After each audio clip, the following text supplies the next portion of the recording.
This is a review for a microwave oven, Whirlpool brand.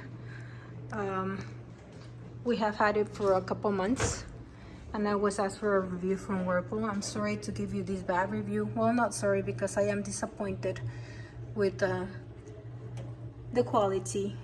This is a model WMH31017HS08.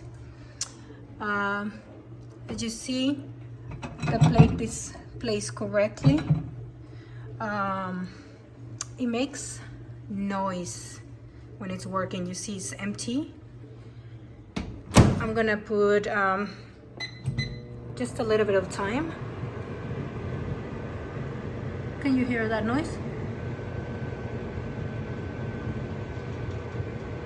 It sounds like the plate is misplaced, but it's not.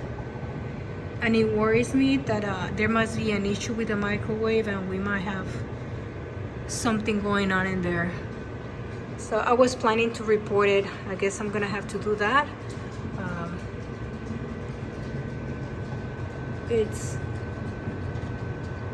It is bad.